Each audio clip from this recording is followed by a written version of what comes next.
My name is Kimmi Baranski, and my husband and I started attending True Grace just shortly after we got married, so that would be about 6 years ago. And what a lot of people got to see was the new me. They didn't really know the me that had actually walked through these church doors 9 years prior. I was a very different person. I reached the age of probably about 6th grade and started realizing how honestly brutal people could be. It started just really deteriorating who I thought I was.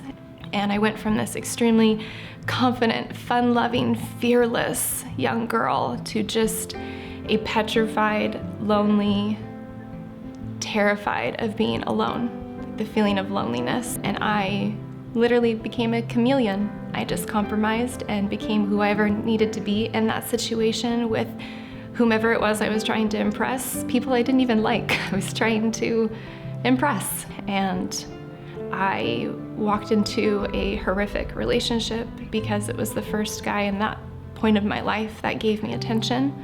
He introduced me to an amount of drugs and alcohol that I can't even fathom that is part of my life.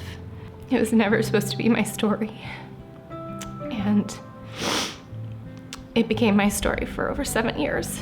I just allowed addiction to become my source of numbing life. My best friend actually reached out to me.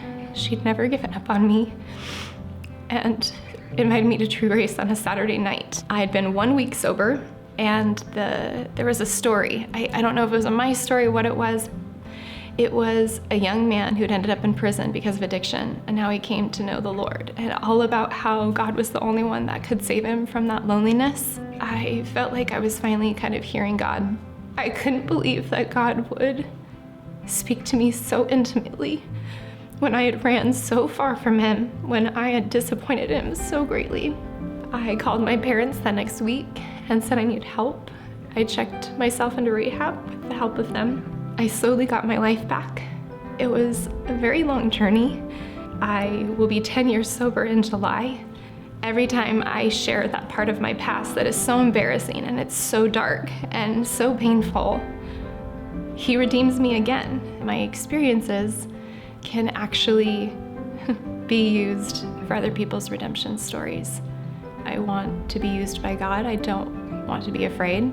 I spent my whole life being afraid of being rejected and alone again, that I don't take those risks for God.